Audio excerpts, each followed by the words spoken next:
Une entreprise américaine d'intelligence artificielle veut fixer des limites à l'utilisation militaire de sa technologie. Et pourtant, ces outils ont quand même servi à déclencher une guerre.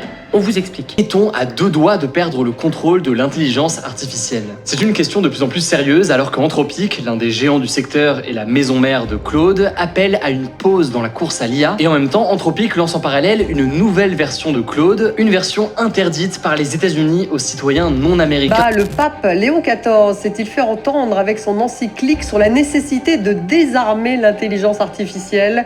Depuis, même Trump s'est vu contraint d'adopter la nuit dernière un décret pour évaluer les nouveaux modèles d'intelligence artificielle pendant 30 jours. Focus sur le projet Claude Mythos, une IA capable de fracturer certains des systèmes informatiques les plus sécurisés au monde en quelques secondes face à la puissance de leur propre machine. Les créateurs ont paniqué, l'ont mise sous clé, mais le mal est fait. La seule annonce de ses capacités a fait fondre le cours de certains éditeurs de ce logiciel. Bonjour à vous Guillaume Gralet, merci d'être là pour aborder ce sujet avec vous. D'abord, qu'est-ce que c'est que Mythos, justement ce modèle d'IA qui permet de fracturer ces systèmes bancaires et puis en fait qui met toute la planète en stress et en ébullition? Oui, on en parle énormément et Mythos, en fait, Nabia, ce n'est pas un nouveau robot conversationnel comme ChatGPT, comme Claude ou encore comme Perplexity. C'est un hyper hacker, c'est-à-dire qu'il est programmé pour chercher des failles, des vulnérabilités technologiques dans le monde entier. Vous ne pouvez déjà plus vous en passer. Pour acheter vos billets de train, pour gérer votre budget, pour trouver la meilleure recette, voire même pour être votre meilleur ami ou votre psy, l'IA est partout dans votre vie quotidienne. Vous voyez cette buée? C'est ChatGPT qui transpire. Ça ressemble à de la fumée, mais c'est de l'eau potable. En fait, chaque fois que ChatGPT écrit 100 mots chez vous, jusqu'à une bouteille d'eau se vide ailleurs. Parce que ces milliers de serveurs qui répondent à nos questions chauffent énormément. C'est des radiateurs à pleine puissance qui tournent 24 heures sur 24. Alors pour éviter qu'ils fondent, on fait circuler de l'eau qui absorbe la chaleur et s'évapore dans le ciel. OpenAI vient de dévoiler la plus vaste étude jamais publiée sur ses utilisateurs et la façon dont ils consomment l'intelligence artificielle. On a quelques données à se mettre sous la dent. 700 millions d'utilisateurs hebdomadaires. Il y a un être humain sur 10 à peu près qui utilise aujourd'hui ChatGPT. C'est absolument massif.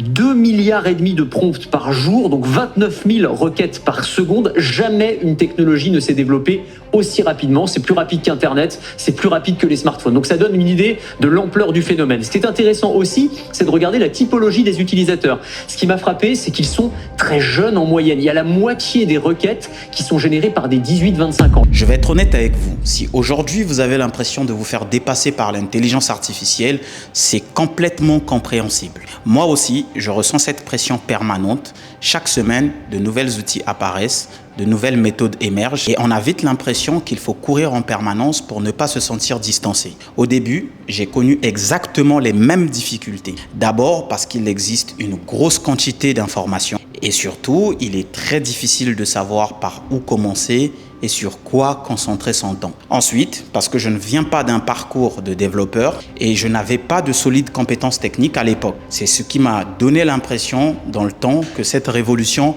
était vraiment réservée à un groupe de personnes très limitées, on va dire à une élite. Mais après plus de 2 ans passés à travailler quotidiennement avec l'IA, à suivre des centaines d'heures de contenu, de podcasts, de formations et surtout à accompagner des centaines d'entreprises dans l'adoption de cette nouvelle technologie dans leur écosystème, j'ai réalisé quelque chose de très essentiel. Le véritable problème avec l'intelligence artificielle n'est pas que vous soyez en retard. Aujourd'hui, le problème, c'est qu'il existe énormément de contenu sur Internet, mais très peu expliquent réellement comment progresser étape par étape. Avec une méthode logique, simple et applicable, sans pourtant être ingénieur, développeur ou même un technicien spécialisé. Résultat des courses, beaucoup de personnes passent d'un outil à un autre sans forcément comprendre l'utilité. Et surtout, le pire, c'est qu'ils regardent des dizaines de vidéos, suivent des centaines de formations, mais ne construisent rien de concret. Alors, c'est précisément pour répondre à ce manque que j'ai créé le projet Utopia. Mon objectif, c'est de vulgariser l'apprentissage de l'intelligence artificielle en proposant un parcours qui est conçu de manière simple et accessible à tout le monde. Pour vous permettre de comprendre l'intelligence artificielle, de l'utiliser efficacement dans vos projets, de développer votre activité ou simplement d'acquérir une compétence qui devient incontournable